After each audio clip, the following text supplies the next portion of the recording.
Hi, எல்லோருக்கும் வணக்கம். நாங்கள் இன்றைக்கி பஸ்தா ஃப்யூஷன் முறையில் பஸ்தா செஞ்சு காட்ட போகிறேன். நான் எப்படி செய்கிறதான்ட்டு பாருங்கள். ஒரு பேனில் தண்ணி எடுத்து, நான் கொதிக்கிற தண்ணி ஏற்கனவே கெட்டிலில் கொதிக்க வச்ச தண்ணியை ஊற்றிட்டு தான் கொதிக்க வைப்பேன். அப்போ தான் குயிக்காக அது கொதிக்கும்.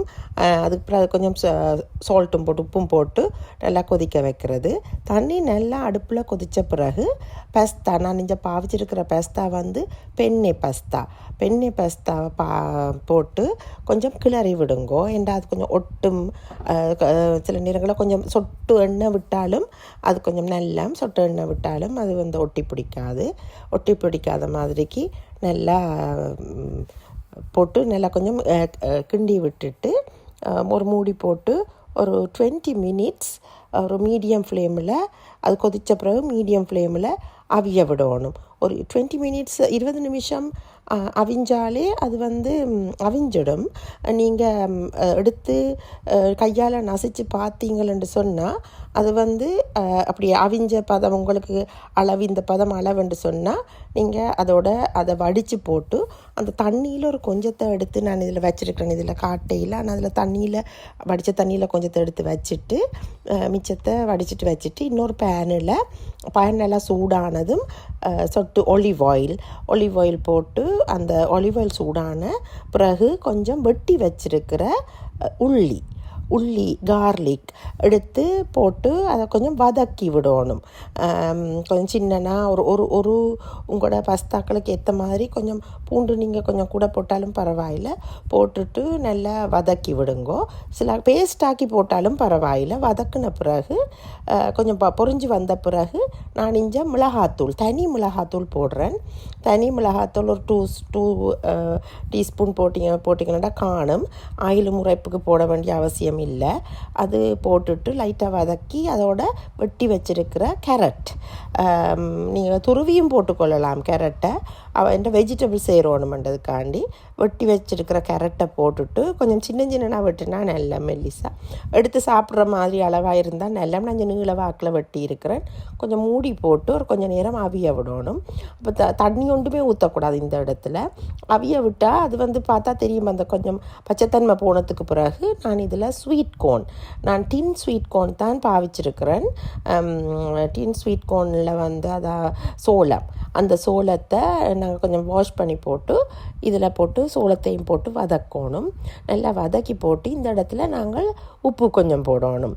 உப்பு ஒரு கொஞ்சமாக போடுங்கோ. ஏனென்னா நாங்கள் கடைசியில் அந்த பஸ்தா அவிச்ச தண்ணியும் போடுவோம். அதால் உப்பு கொஞ்சமாக போட்டுட்டு இதில் வந்து நான் தக்காளி தக்காளி பியூரே ஜாருக்குள்ள இருக்கிறது போட்டிருக்கிறேன். விருப்பம்னு சொன்னால் பொலோனேஸ் சாஸ், அப்படி பெஸ்தா சாஸ் இருக்குது இந்த இடத்துல, நீங்கள் பெஸ்தா சாஸும் போடலாம். பெஸ்தா சாஸ் போட்டுட்டு நல்லா வதக்கி விடுங்கோ. வதக்கி விட்டுட்டு இதை கொஞ்சம் இந்த டைமில் நீங்கள் அந்த தண்ணி தானே எடுத்து வச்சுருக்கிற தண்ணி, அதுக்குள்ளே உப்பு போட்டிருந்ததால் அந்த தண்ணிக்குள்ளேயும் நீங்கள் இந்த வெள்ளனே இதுக்கு உப்பு கொஞ்சமாக தான் போடணும்.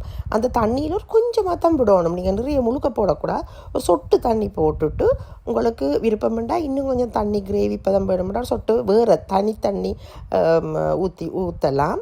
அப்படி இல்லையென்று சொன்னால் இந்த ஒரு சொட்டு தண்ணியை போட்டுட்டு உப்பு பார்த்துட்டு செக் பண்ணி பார்த்துட்டு மூடி கொஞ்சம் நேரம் ஒரு 5 மினிட்ஸ் அவிய விடுங்க. கொதித்து அவிய விடுங்க.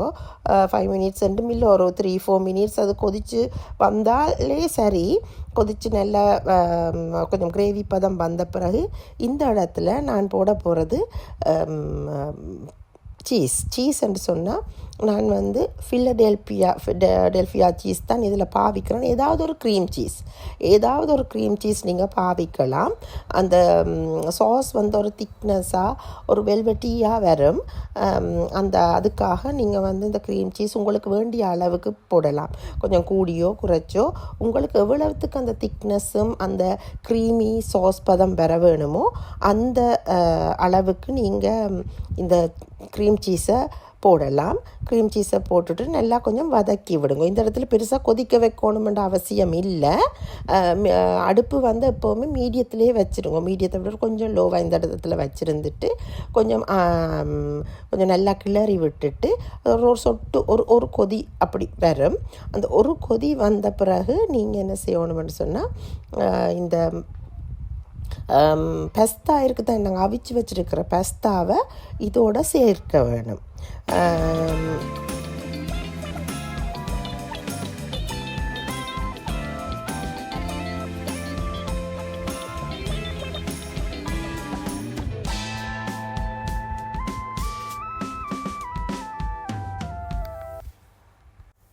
நல்லா பெஸ்தாவை போட்டு நல்லா கிளறி விடுங்க.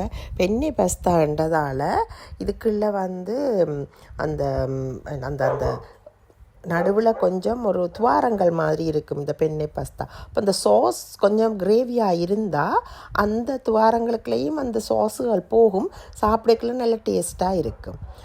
பஸ்தா செஞ்சு முடித்தாச்சு. நான் வந்து தனியாக ஒரு சிக்கன் பொரிச்சு வச்சேன் நான் பிள்ளைகளுக்குன்னு சொல்லி. இது வந்து வெஜிடேரியன் ஸ்டைலில் செஞ்சதால் அப்போ அதையும் இதையும் சேர்த்து சாப்பிடலாம்.